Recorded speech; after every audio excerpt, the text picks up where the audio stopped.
Good morning to everyone. Welcome to this session of this morning. We are very pleased to have a guest from Czech Republic, Dr. Pavol Bargár, and he is an associated professor at the Protestant Theological Faculty of Charles University in Prague. He specializes in theology and culture and in theological anthropology, missiology, and interreligious relations. He serves as a vice president of the Central and Eastern European of Mission Studies. He also serves on the executive board of the International Council of Christians and Jews. He holds 2 master's degrees. He holds also a PhD degree from Charles University, Prague. So I forgot to introduce myself. I am Mario Zanotti, Camaldolese monk, a Benedictine monk, and I have actually the executive secretary of the Union of Superior Generals. So please, Pavol, we are very pleased to hear your speech. That is, the subject is challenged by postmodernity, insights for Christian mission. Thank you and welcome.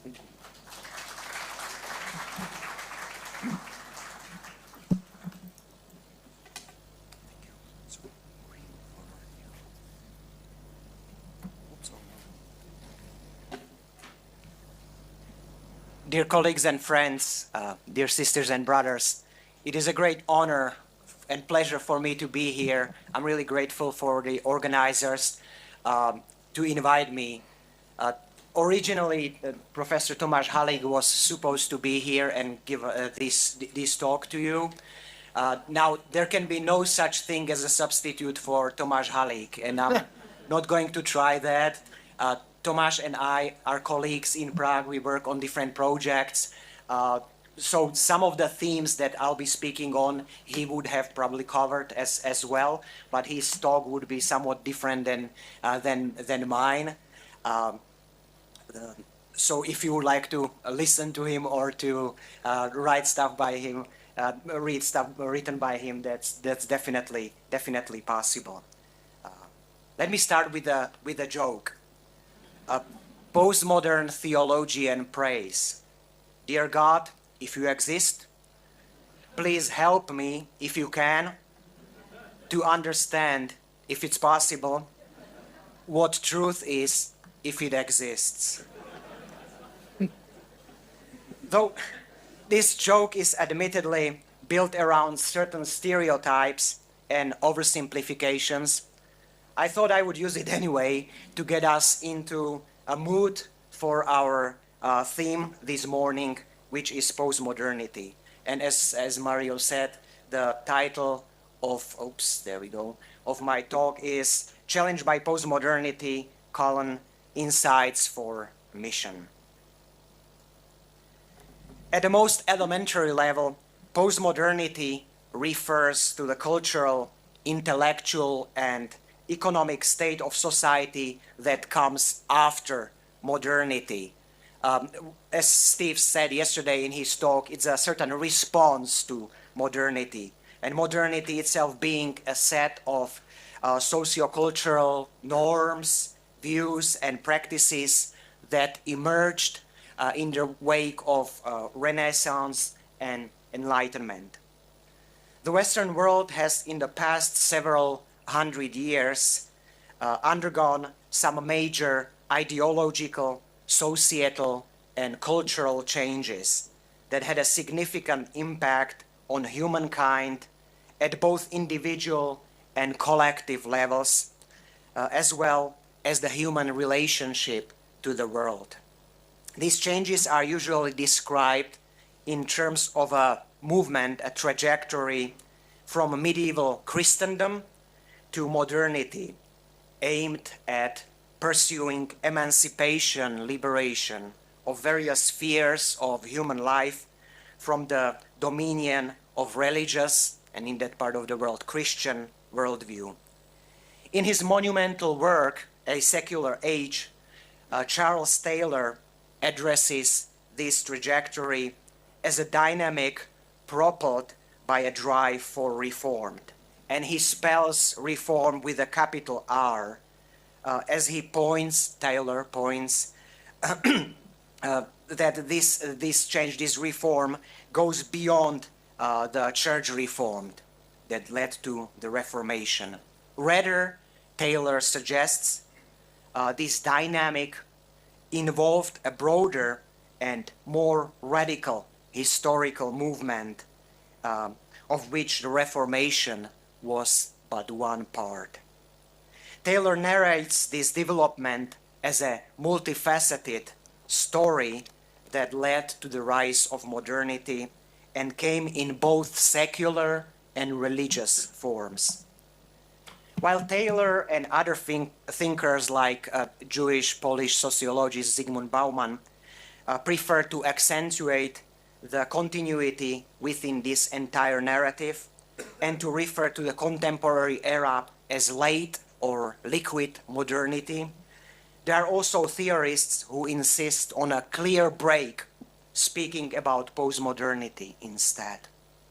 Be it as it may, following Romanticism with its expressivist experientialism, and then even more forcefully and on a mass scale, the 1960s, an age of authenticity has dawned, characterized as a fractured culture engendered by mutually competitive approaches to reality. While connecting within individualism, Taylor maintains authenticity goes beyond mere egoism and hedonism, claiming, I quote from Taylor, that each one of us has his or her own way of realizing our humanity, and that it is important to find and live out one's own, and as against surrendering to conformity with a model imposed on us from outside by society or the previous generation or religious or political authority, unquote. Several observations can be made with regard to the age of authenticity that are relevant for our topic. First, authenticity has become the central cultural quality and or perhaps even the dominant form of authority, given the fact that authority is not necessarily found in traditional institutions anymore, such as church, school, family, etc. Self-definition is thus posited as a postmodern social imaginary. Social imaginary, that's another term by Charles Taylor, who understands it as a set of values, symbols, and practices that constitute the structure of human life together. As one interpreter explains, I quote, "The ability to shape the self and to exert some agency or self-control, whereby the individual directs their own life in pursuit of whatever goals they deem important, is of the highest significance," unquote. Second, the emphasis on authenticity has a multi-phased impact, including on young people, as it cuts across various segments of society and generations. Moreover, it is not limited to elites only, but is embraced by and affects masses. Finally, due to its affinity with pragmatism and consumption marketing, authenticity is closely connected with the neoliberal order. And phrases such as "just do it," "find yourself," "experience life," "be all you can be," serve as examples illustrating this trend. The emphasis on authenticity in postmodernity emerges from a tension between solidity and liquidity in the structures of social life.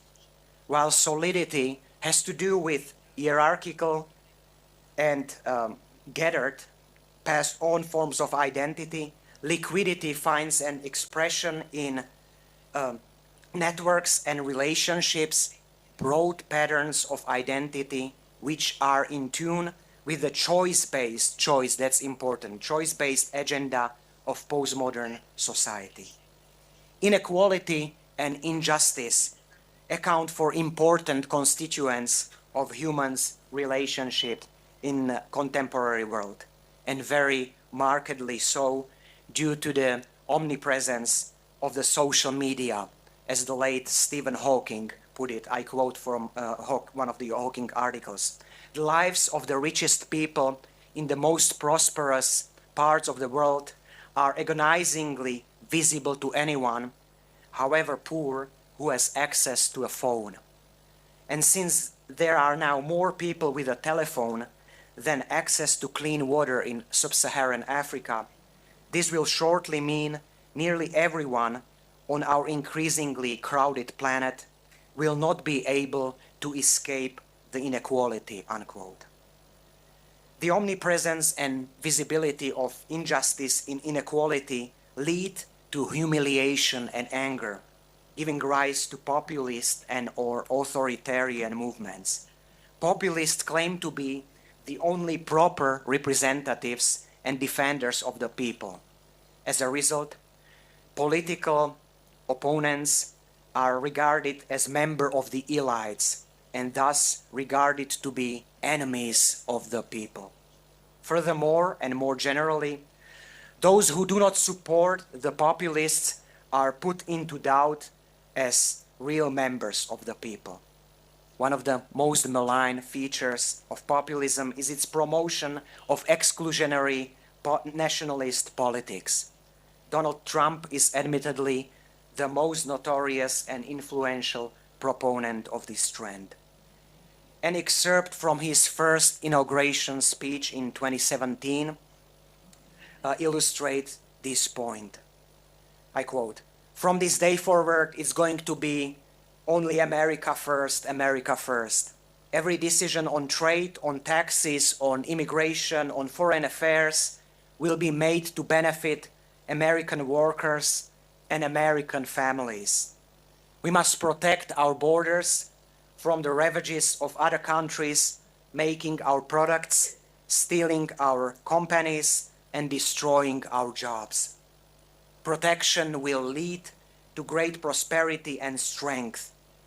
We'll follow two simple rules: buy American and hire American," unquote. In the script I highlighted, I italicized great prosperity and strength, those words there. And I highlighted them because they show the emphasis on the dominant ideology of prosperity that drives the thinking and actions of many people and societies today. Due to its sole focus on the self and one's own self-being, regardless of the well-being of others, this trend represents, I suggest, a major hindrance to Christian mission. Furthermore, populism, marching hand in hand with nationalism and the ideology of prosperity, appeals to the lower side of human nature, fostered by chauvinism, fear, and a sense of superiority, and thus reinforcing jealousy, envy, greed, and hubris. Another feature of the contemporary age that has a bearing on our discussion is post-truth. This neologism has been coined to capture a state of affairs where it does not matter whether or not something is objectively true. As Kenneth Ross, missiologist, writes, I quote, "The veracity of a statement is unimportant or irrelevant. If it appeals to emotion and affirms a given perception, then the statement has had its intended effect," unquote. An accompanying term that usually appears side by side with post-truth is fake news.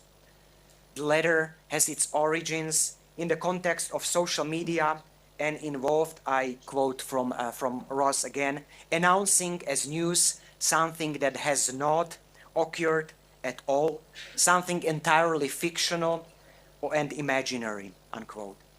Ideologically motivated fiction thus shapes one perception of and relation to the other. As such, the concept, like fake news and post-truth, show the preference in many circles of the instrumentalizing and egoistic approach in public life over the relational one. They give an expression to a dominant tendency in public discourse to appeal to partial human faculties only, rather than to a human person as a whole. The framework of post-truth society, therefore, hinders the process of growing toward full humanity in the image of God. One specific aspect which I think needs to be discussed with regard to Christian mission in postmodern contexts is that the discussed features significantly mold the context in which young people grow and live. In turn, it engenders multiple challenges they need to face along the way. One such challenge is loneliness that they might experience as they are trying to reinvent their lives in early adulthood. In his exhortation, Evangelii Gaudium, Pope Francis identifies the roots of such loneliness in the, I quote, individualism of our postmodern and globalized era that favors a lifestyle which weakens the development and stability of personal relationships and distorts family bonds, unquote. Francis observes that urban settings especially represent such locations where loneliness and isolation burgeon, despite their potential to become places of encounter and solidarity.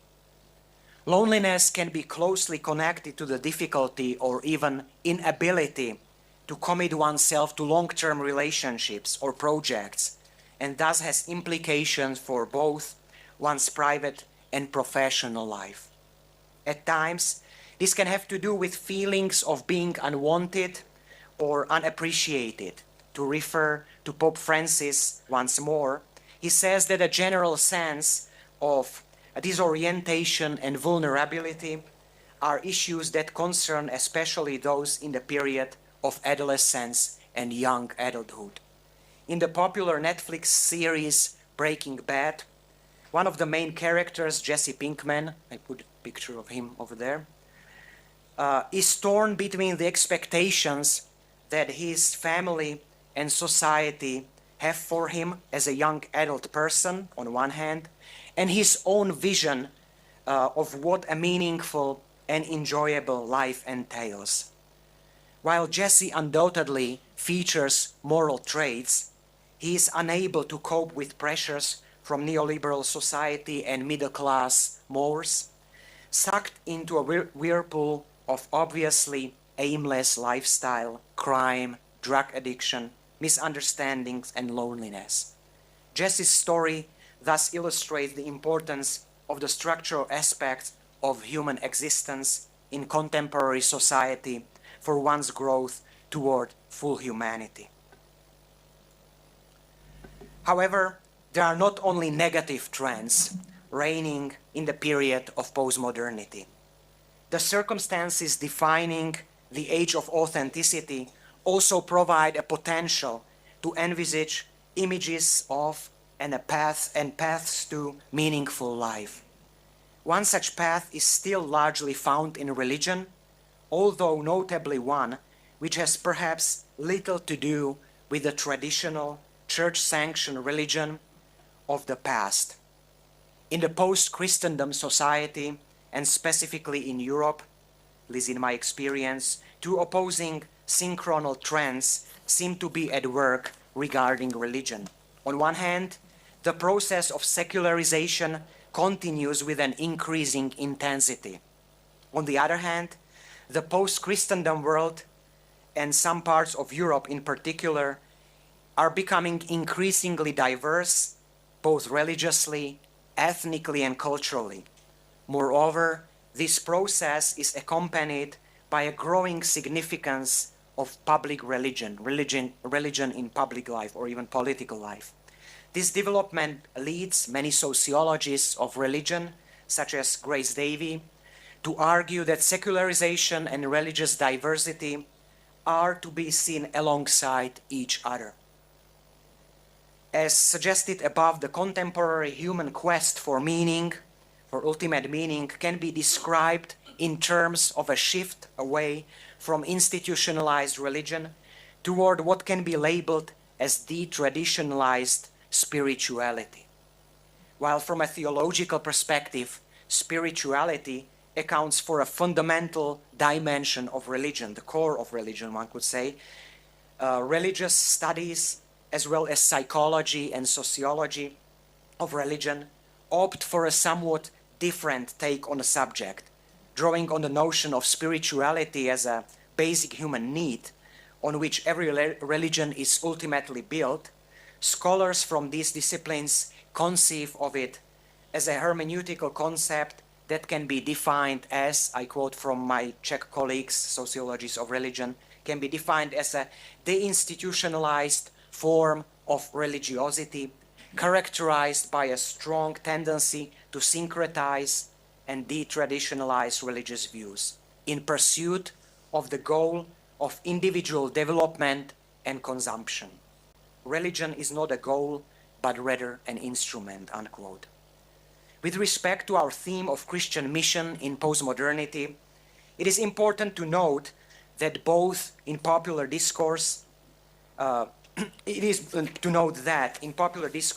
spirituality and religion or religiosity are frequently understood as value-charged concepts, virtually embodying the options between good and bad, respectively.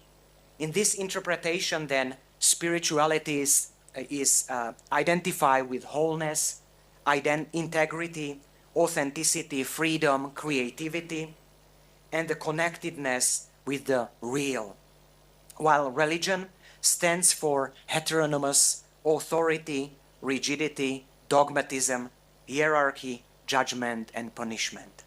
Similarly, spirituality is often perceived as a way to self-realization in today's world.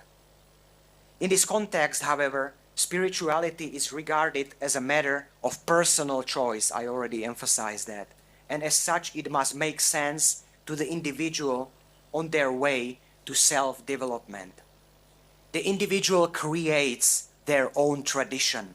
They create their own sacred self, a more holistic self.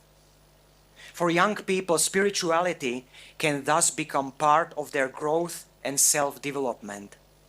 As such, it is an important theme for mission. In his research on how Baptist churches minister to adolescents and young adults, in secularized context of Australia, Darren Cronshaw describes a diversity of spiritual practices required and needed by young people in their quest for meaning. His study further reveals that this spiritual quest is first and foremost connected to a sense of belonging, to a community nurtured by meaningful relationships and an appreciation of authenticity. While young people experience difficulties speaking about their faith in ordinary language, they are interested in spiritual issues, but also require space to express questions and doubts. And importantly, young people lay emphasis, Cronshaw research shows, on the importance of spirituality bearing fruit in loving service.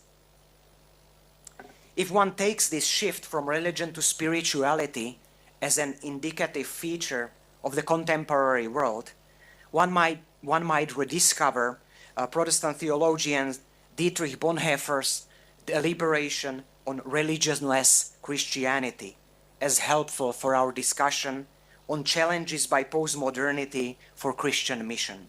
For Bonhoeffer, the Church can only be authentically and meaningfully present in the modern world, come of age through prayer and work of justice. Writing in a time before postmodernity became a thing, Bonhoeffer understands Christian life as participation in the act of Christ event. It means that the place of redemption is to be found in God withdrawing God's self from the world to make space for human action. Following from this claim, I suggest that for Bonhoeffer, Christian, and I think we could say human, maturity presupposes an autonomous world, the world of God's withdrawal and Christ's vulnerability that allows for human participation in the event of redemption and genuine fruitfulness.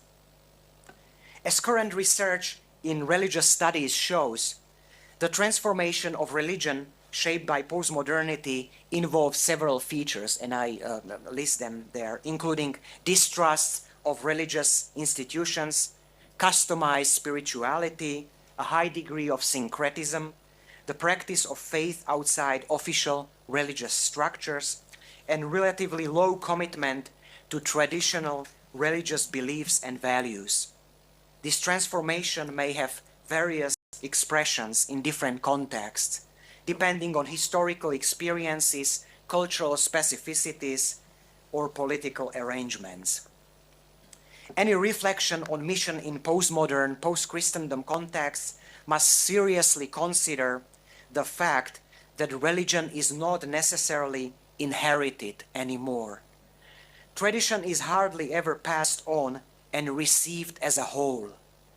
Rather than institutionally linked religion, decentralized spirituality is now becoming an increasingly popular way of reinventing self and pursuing meaning in many post-Christendom contexts. One reinvents oneself in the process of adapting and adopting various views, values, and orientations. Parts of this dynamic, one's spiritual quest, is often strongly influenced by the quest for authenticity, which seems to be a or the leading contemporary value.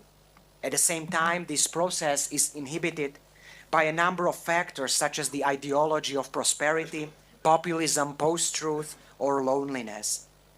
Christian theology and mission enter the discussion on the human quest for meaning and wholeness today as one of the many conversation partners. Christians can sincerely affirm the quest for authenticity while simultaneously resisting various ideologies and life-denying phenomena. Furthermore, the unique input the practice of Christian faith can make lies in the emphasis on graceful living. It is a mode of existence that acknowledges the fundamental relationality of humanity based in the image of God, conceives of humans as inevitably communal beings, and views love as a non-linear striving for perfection. From a Christian perspective, these ingredients constitute a human life as a movement beyond oneself toward the other, the human other, non-human other, and divine other.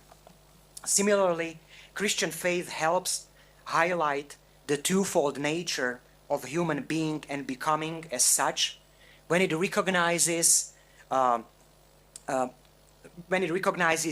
as a gift and a task.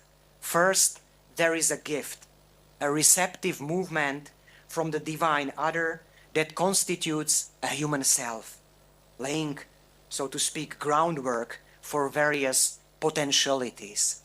From there, taking into account all the joys, contingencies, and precarities of life, journey to pursue one's humanity in the image of God emerges as a task. More specifically, the movement beyond oneself toward the other, is never an accomplished endeavor, but necessarily remains open-ended.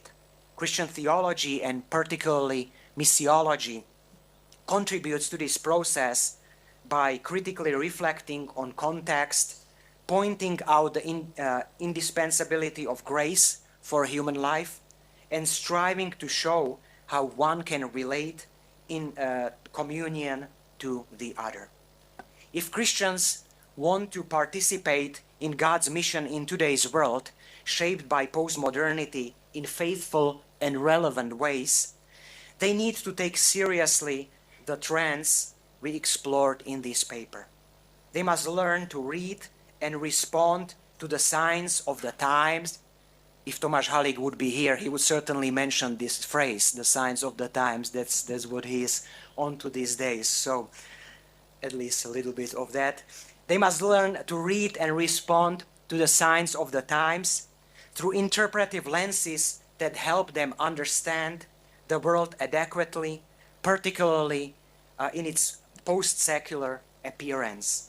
In conclusion, and admittedly running a risk of certain oversimplification, I would like to provide one such interpretive lens, taking into consideration a number of traits which characterizes our era. Post-rationalist, post-ideological, post-optimistic, post-individualist, post-traditional, and post-materialist.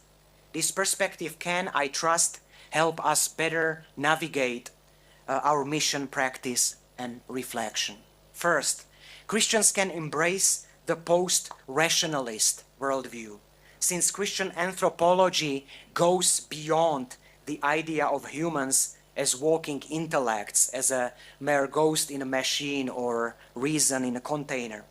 Christians believe that human beings are endowed with bodies, with emotions, with imagination, intuition, and reason, and created to live in relationships. Christian mission should not only involve proclamation, but also liturgy, community, and multi-layered service.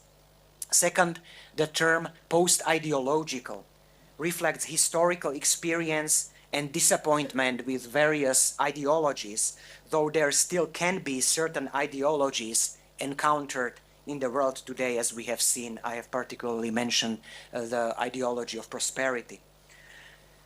The purpose of Christian mission, however, should not be present Christianity as just another worldview, but as a story that involves each one of us and has the power to change human lives.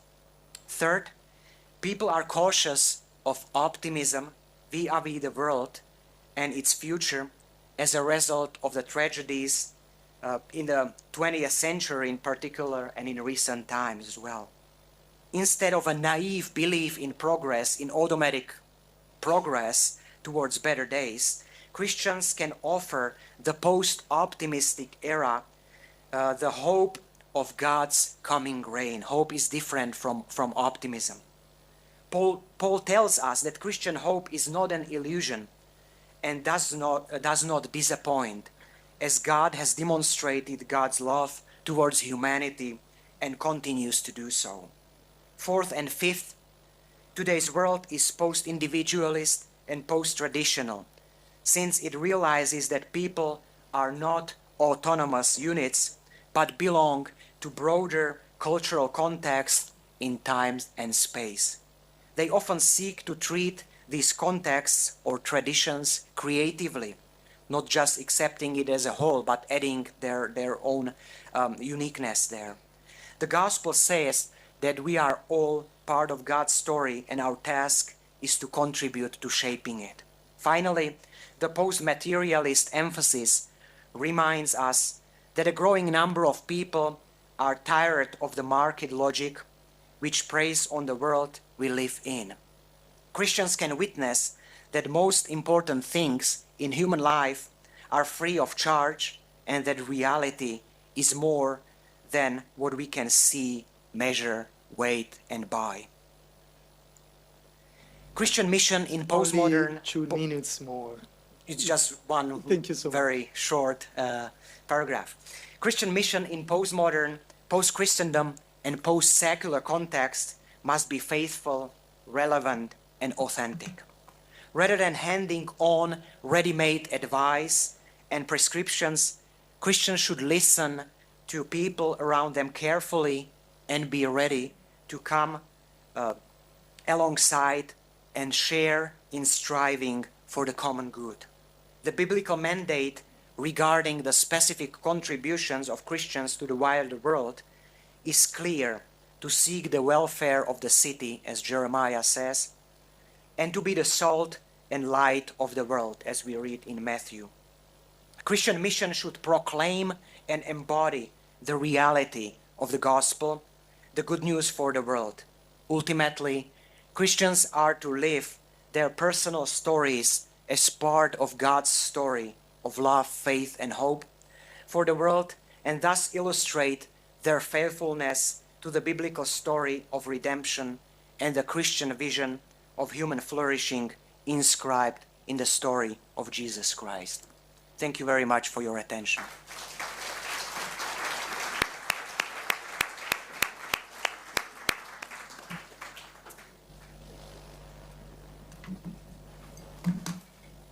Thank you so much, Pavol.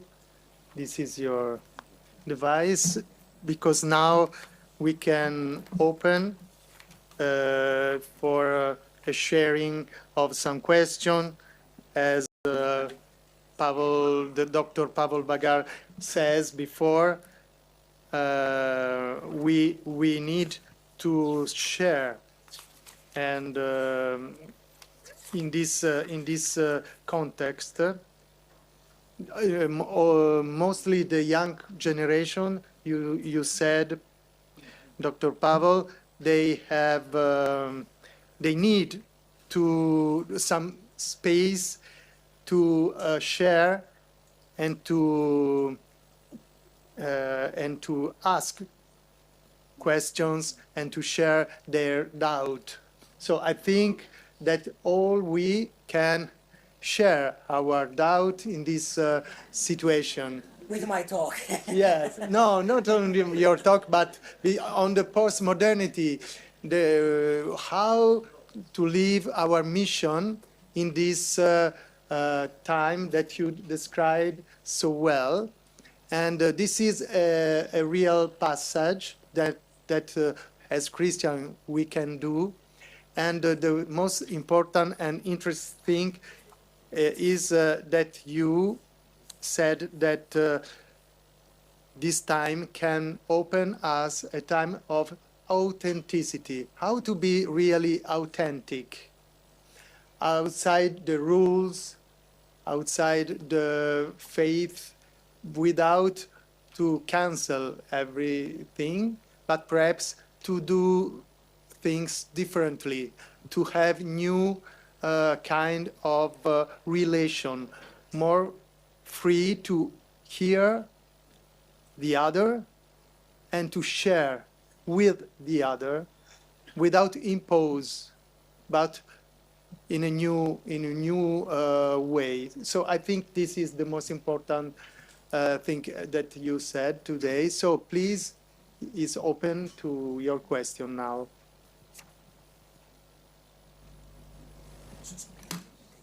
Yes, we can take 3 or 4 questions, and then you can answer. Thank you. Okay. First of all, thank you very much for that very fine talk. I'm very excited to hear a talk that talks about the contemporary world and talks about mission in these, with an analysis of the complexity of the contemporary world. Just 2 things. First, it's just a comment to say that I think that it's very important that what you say is not just true of the largely Western world, but it's also true of so many other parts of the world.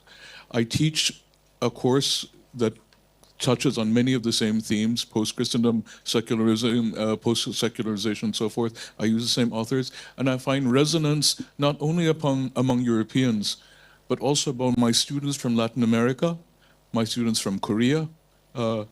I see the same developments in China.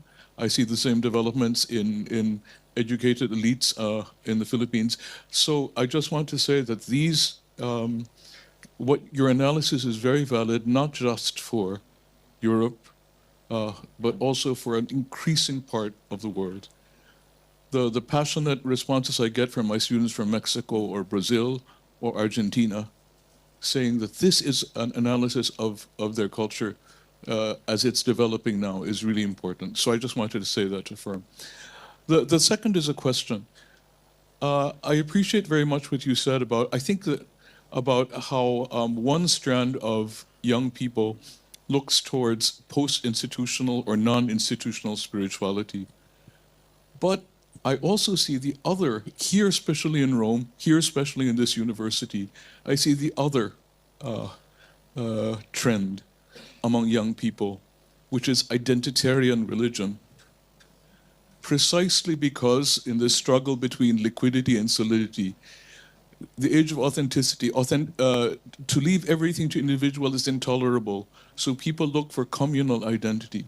So everything you described in terms of bricolage or of looking for or relatively low commitment to belief or to structure is the exact opposite of what I see in so many of our students who are young, who come to the institution precisely to search for identity in this very liquid world and are passionately committed to clerical dress, to certain forms of liturgy, to orthodoxy and so forth. So I just wanted to ask this other aspect of postmodernity, and again, I see this trend of identitarian religion crossing continents. I see it among young Filipino priests. I see it among young American seminarians. I see it everywhere. How would you respond to this identitarian tendency that we see among young people? Okay, thank you. Here there is another question. Someone else? Thank you. I'm a Capuchin for the Scaria. Yes, I liked your presentation very much. Really addressing to the issues of the current world. Actually, I came for precisely seeing this title. Defining religion in a new narrative is the demand of the time. I fully agree. But the question is, how do you connect the joy of the gospel with this modern trends? Because unless you connect that, that's what I find. We cannot throw away religion as something bad or something traditional. There is nothing good in that. Rather, I think we need to reinvent new stories. But unfortunately, all our theological thinking, all our missiology is heavily dependent on these traditional things. So I am really happy. How do you connect this joy of the gospel? And especially I'm coming from India in a religiously pluralistic society. How do you also integrate with that? Thank you. One here and one question there. Please. Hello. I thought from the city of Kafka you would have a more tragic view of modern humanity. However, I'm a little bit uneasy with the idea that the so-called identitarian people are just seeking for kind of a refuge from the storm of postmodernity. I read in Le Monde that there's a huge revival in France at the moment of traditional, but not necessarily traditionalist religion connected with social movements on the media, with rivalry with Islam, with a search, of course, for meaning and value and depth, and the reopening of Notre Dame after 5 years, an extraordinary achievement. We must chapeau to Monsieur Napoleon. Sorry, Monsieur Macron. So I think you're making postmodernity a kind of an ineluctable destiny. I think that the tradition is powerful, and there was a book called Vers l'implosion a few years ago by two French sociologists of religion, towards implosion. Well, I don't think that's necessarily going to happen either. I think there's these effusions of the Holy Spirit, as Cardinal Newman said, which are the ability of the church to revive and renew itself. And this is what we must hope for, I think. Yeah. Thank you. Thank you. Thank you, Professor Pavol, for the insightful presentation of a topic which is very close to my heart because I do a lot of reading and study of postmodernism and its effect on society today. One of the things that you mentioned, I would like to ask a question. That is, you mentioned about post-ideological situation. My question is that can we ever think of a ideological vacuum for a simple reason that even if you give up one ideology, you are likely to adopt another, however weak it might be. So you probably cannot think of ideological vacuum. There has to be some ideology. Even in my quest for authenticity, I need to hold on to some values, some ideology which gives me meaning in my life. Number one. Number two is, in my quest for authenticity, do I look or do I take a relook on the religion that has been giving me a sense of meaning? Or do I look outside religion, religious traditions, and religious institutions for values? This is particularly important in the context of contemporary world, where there is so much of competition among religious ideologies trying to find bigger space. In a multi-religious context in the world, each religion is trying to find, or rather to push its ideology as the preeminent one. For a long time, Christianity has succeeded in presenting itself as an ideology which is preeminent in comparison to other religions. But today, I think scenario has changed or changed very fast. Even in Europe, other religions' presence has impacted the social thinking and social structures. And therefore, as a missionary today, a Christian mission, how do you present itself in a way that sounds authentic and acceptable? Thank you. Yes, thank you. It's okay. We Just one last one. Yeah. we hear just this question and then we can have answer. Because many themes they converge, so it's interesting to hear more questions. Thank you. Please. Yes. So when we hear the term postmodernity, I think a lot of times it conjures rather negative images and something reactionary and uncertain and anti-institutional. But based on your presentation today, I found it rather positive in many aspects, and there are opportunities for a mission.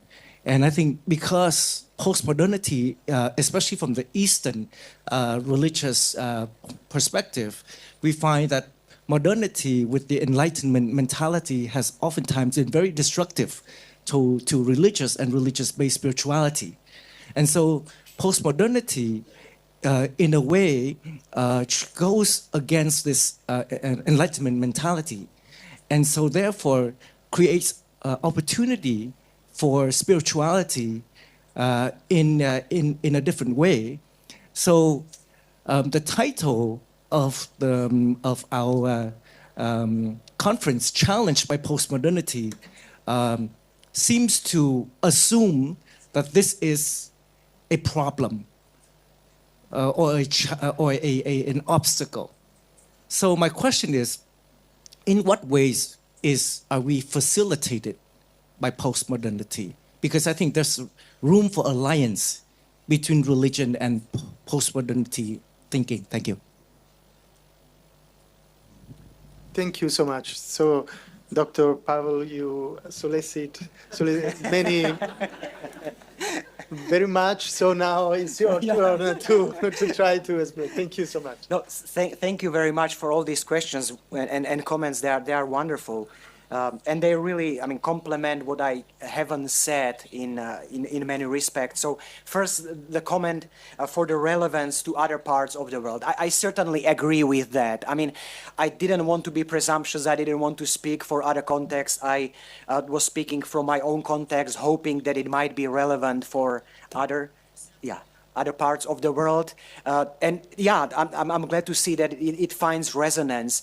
Perhaps the term globalization could be mentioned that I have not mentioned, but could be mentioned in these respects with its various aspects, cultural, economic, social, etc. So yeah, I completely agree with that. Identitarian kind of pole or mode of religion, religiosity today. Yes, that's a great point. I mean, I started my talk with that, or one of the opening slides were on solidity and liquidity, but then I did not elaborate and on that kind of dichotomy or dynamic dialectic between, and certainly, I mean, that's one of the ways, and a really good way, I think, to approach postmodernity. That is, as a dynamic between more hierarchical, solid, identitarian modes of searching for identity versus more open and fluid and liquid.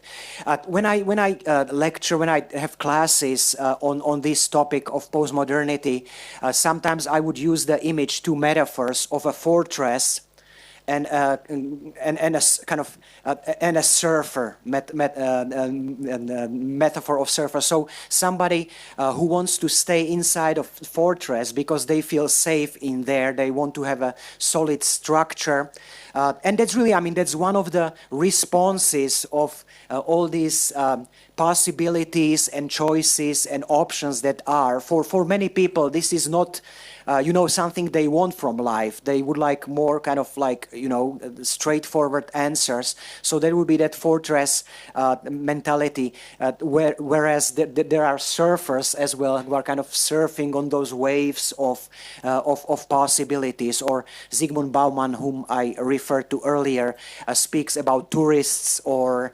vagabonds or, different images as well. So certainly, I mean, this dialectic, this dynamic between these two poles is a good way of going about it. And those are really poles. I mean, there are many other options in between. So there is this whole field that can be filled with other variants of the. But thank you for that. I mean, yes, that's when speaking about religion and Christian mission in postmodernity, that aspect should be definitely emphasized, and I should have done more so.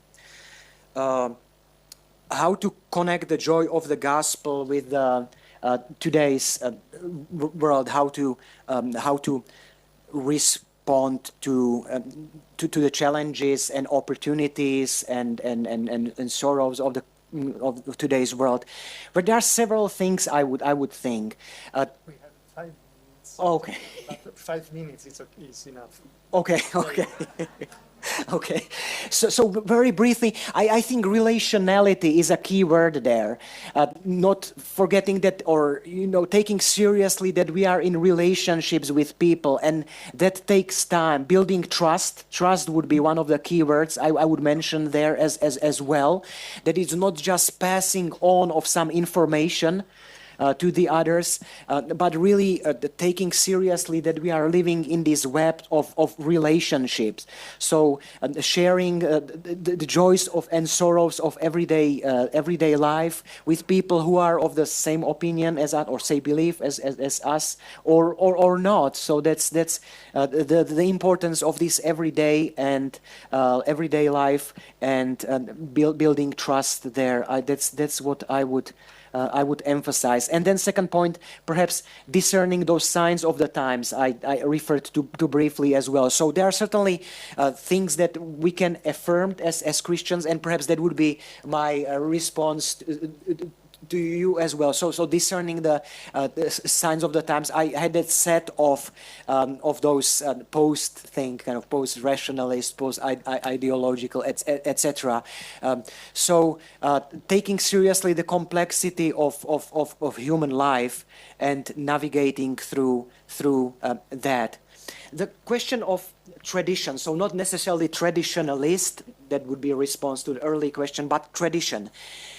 Yes, it is certainly there, but again, I would think at least speaking from my experience, that it's not necessarily just accepting tradition as a whole, as such. I know people who are very much interested in very traditional ways of, very traditional Christian practices, Lectio Divina, contemplations, traditional prayers, etc., but not necessarily are members of the churches and are not even interested to be. So they take certain elements of the tradition and take it seriously. I do not question their honesty and their integrity there, but it's not.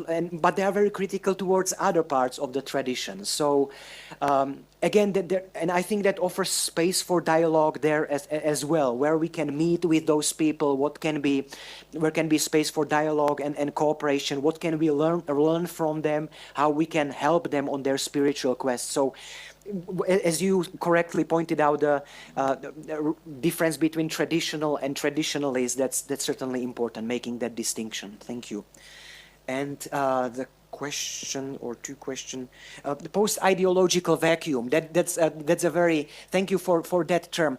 I didn't have time to make definitions, but I mean the term ideology can be defined in many different ways.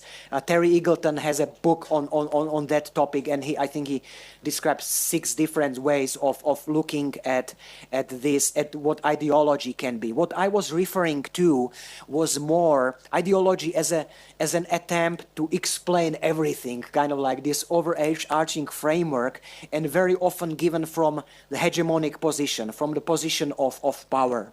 So my point, my argument there was that rather than trying to be kind of like, we have all the answers, we can connect all the dots together, and we tell you how to how the things are, it's more about we share the story that we think is viable, is relevant, and has certain value, the story of the gospel. And so if we take ideology as a set of certain beliefs or views at the world, of course everybody needs to have ideology in this sense, but ideology minus hegemony and minus pretending that we have all the answers. So would that be? Yeah. Okay. Thank you so much. Thank you.